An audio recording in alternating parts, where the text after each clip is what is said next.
Welcome to St Martha Fields, welcome to Great Sacred Music and to 5 Lessons and Carols, and a special welcome to those joining us online. It may not be news to you that it's Christmas. Christmas is the festival of the Christian year. Some would say Easter is, but if you take the view that the incarnation is the central doctrine in Christian theology, that's to say that Jesus is God fully present to humankind, and that Jesus is humankind fully present to God, and those presents, that relationship between God and humankind, and through humankind the whole creation, is the heart of what Christianity is about, then Christmas wins over Easter, I'm afraid. So any Easter lovers, sorry. Søren Kierkegaard, the Danish philosopher, 19th century philosopher, offers a parable to clarify the nature and purpose of the incarnation. A king falls in love with a humble maiden. He ponders, how might I woo her? If I were to court her with the trappings of majesty, she might love me for the wrong reasons. Yet if I were to dress up as a person of her own class, her love, if it came, would be founded on deceit. Thus, I must become a person of her own class if I am genuine in my desire to win her heart. So what we have there is Kierkegaard with the idea that his assertion is that the idea that Jesus only seemed to be a human being is actually a travesty of the whole of the Christian understanding of God. That's what's officially known as Docetism. Docetism meaning seemed. So the problem with Kierkegaard, of course, is that he goes to the other extreme, and he makes God so human that it's difficult to see how God is actually still God. Now, I'm sure you can do much better, and you've got half an hour to sort that out as we enjoy the lessons and carols of Christmas. Not all 9 in the traditional version, just the 5. We've just got the quality today. And we're going to start with the first lesson.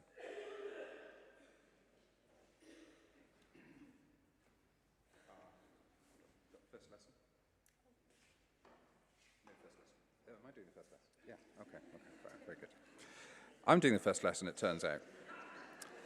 From Isaiah chapter 9. The people who walked in darkness have seen a great light. For a child has been born, given to us. Authority rests upon his shoulders, and he is named Wonderful Counselor, Mighty God, Everlasting Father, Prince of Peace. The zeal of the Lord of hosts will do this. Now, you may know that carols weren't always about Christmas. In the Middle Ages, they were circle dances associated with all kinds of festivals and mystery plays. They went out of fashion during the Reformation, was really, really boring, largely on the count of Calvinists distrusting folk and Catholic revelry. But they were revived, carols were revived by modern songwriters like George Ratcliffe Woodward, the author of Ding Dong Merrily on High, and most of all by Awful Lot to Answer For. He was Bishop of Truro, later Archbishop of Canterbury, and he created the service of 9 lessons and carols in 1880 in Truro, and then it went to King's College, Cambridge, after which the rest is history. We're now going to sing, all of us are going to sing Once in Royal David City, a hymn written by Mrs. C.F. Alexander, wife of the Archbishop of Armagh, and she wrote all sorts of hymns to correspond with the words in the Apostles' Creed. This one follows the words, born of the Virgin Mary. Tells the story as a children's tale, beginning once as all good such stories do, and ends with our becoming like stars around God's throne. So if you'd like, those of you, I'm sorry we've run out of sheets, but those of you who've got a sheet, the rest of you, you can do it from memory. On the inside of the sheets you'll find here, Once in Royal David City. We'll remain seated and the voices will stand and lead us.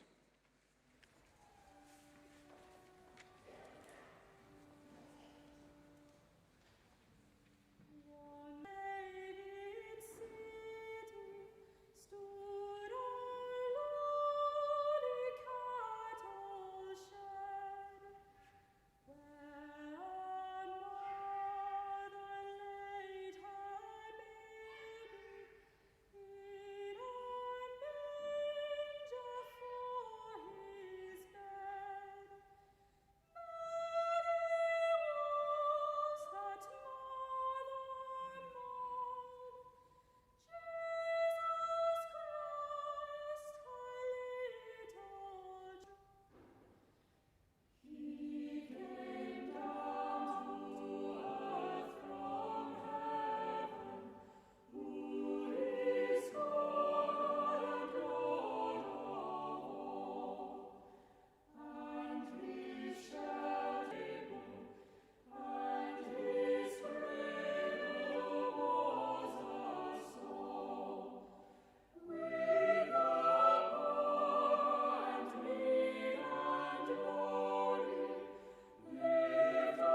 Second lesson is from Luke chapter 1. The angel said to Mary, "Do not be afraid, for you have found favor with God.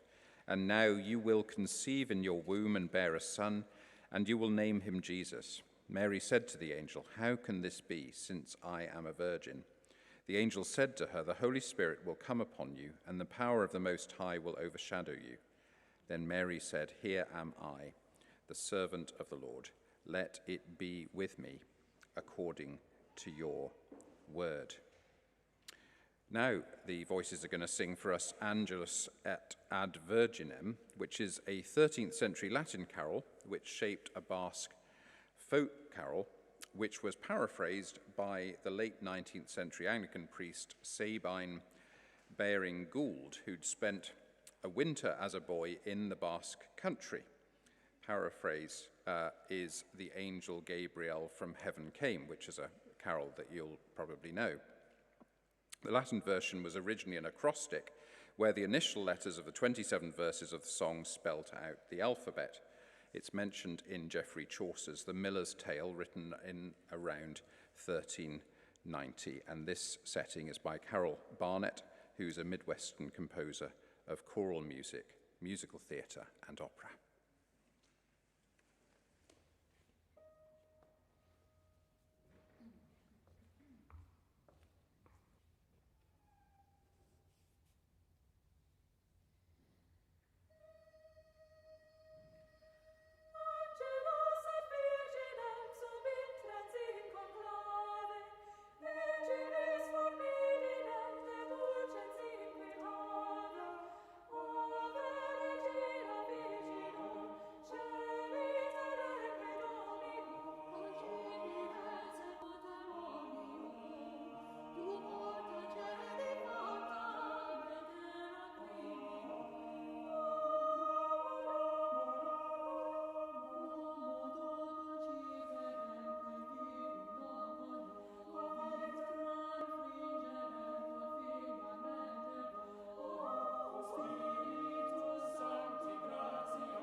Third lesson is from Luke chapter 2.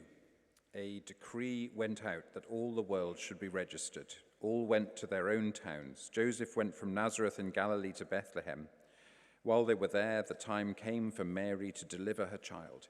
And she wrapped him in bands of cloth and laid him in a manger, because there was no place for them in the inn. Now we're going to hear a setting by our composer in residence, Lucy Walker, of Away in a Manger. Despite popular Martin Luther, it appeared in the United States in 1885, which would have made Martin Luther not only well-travelled, but something over 300 years old. It originally had 2 verses, eventually now has 3. Its secret is its precise focus on the mystery of infinity concentrated in this tiny creature, and on the love the baby stirs in child and adult alike.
fourth lesson is also from Luke chapter 2.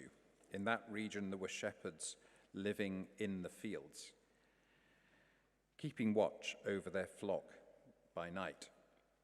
Then an angel of the Lord shone around them, and they were terrified. When the angels had left them and gone into heaven, the shepherds went with haste and found Mary and Joseph and the child lying. Now we're going to hear the Wexford Carol in a setting by Sarah Cautel, who's a contemporary Canadian composer and educator. Nobody knows where the Wexford Carol came from. Style suggests it was composed in the 15th or 16th century. Came to be known as the Wexford Carol, not because it was composed in Wexford, but because the organist and musical director at St Aidan's Cathedral in Enniscorthy, County Wexford, in the southwestern corner of Ireland, William Grattan Flood, who died in 1928, he transcribed it and entered it in the Oxford Book of Carols, published in 1928 and edited by Percy Dearmer, Martin Shaw and Ray Fawn Williams. The carol tells the familiar story how Joseph and Mary looked in vain for a place to stay, with 2 verses about the shepherds and a final one about the wise men.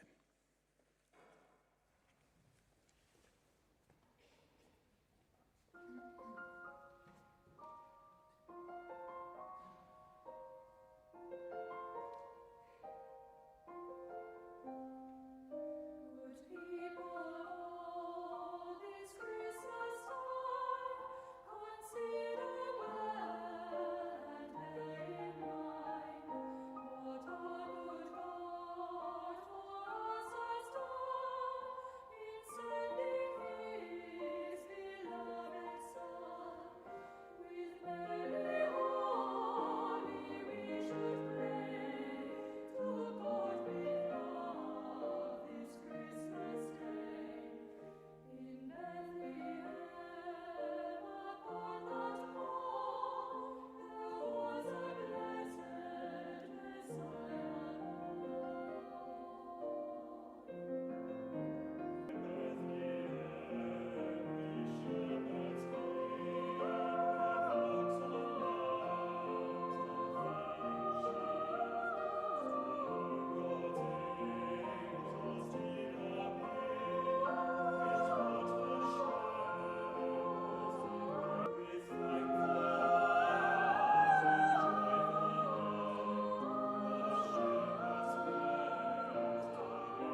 fifth lesson comes from John chapter 1. In the beginning was the Word, and the Word was with God, and the Word was God.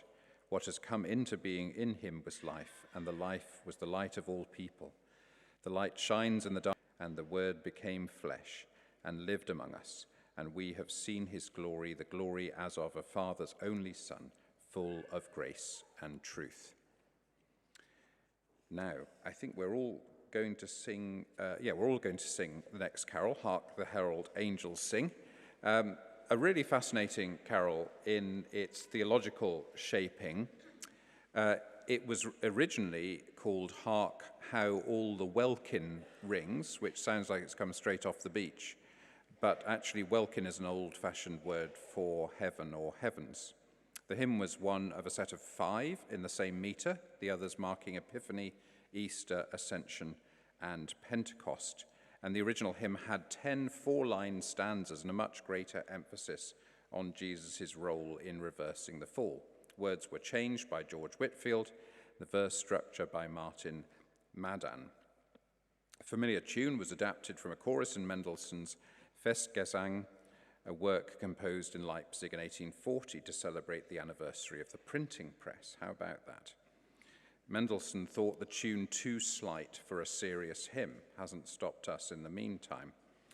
But if you just have a quick look at the words, those of you who will consult either your memory or the sheet in front of you, if you remember the Apostles' Creed, I believe in the forgiveness of sins, the resurrection of the body, and the life everlasting. You can see that these 3 verses more or less cover those 3 convictions at the heart of the Christian faith. You've got God and sinners reconciled in line 4 of verse 1, forgiveness of sins there, and then you've got words about the resurrection, particularly in verse 3. And the life everlasting, born that man no more may die, born to raise the sons of earth, born to give them second birth. So you've got a whole little end of the Apostles' Creed there contained. But then you've also got a diametrically opposite view to Søren Kierkegaard that I mentioned at the beginning in this line 5 in verse 2. Veiled in flesh the Godhead see. Everything that Kierkegaard is trying to say in that story about the prince and the humble maiden is the opposite of all of that. So fascinating that we get so much theological detail in this very well-known carol. We remain seated, the voices stand and lead us as we sing Hark the Herald Angels Sing.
Well, we're coming towards the end of Great Sacred Music, slightly different in format to what you're used to.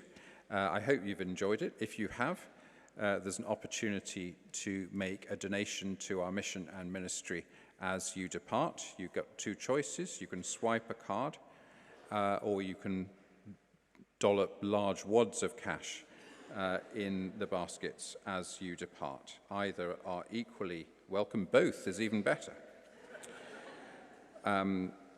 Now, we won't be having a Great Sacred Music in the week after Christmas, but we will be back with you on Thursday, the 2nd of January, when, surprise, surprise, we'll be marking the new year. We're going to finish with an anonymous 15th century text written in the Macronic style. Macronic, as we've already mentioned, weaves phrases of liturgical Latin with vernacular Middle English. This is a lively invitation to join joyfully together to celebrate the bliss of salvation disclosed in Christ's birth. Triple meter, drawing you into, as an active participant, into the carol, emphasizing the inclusive and invitational message of the text. Thanks for joining us, and happy Christmas to you.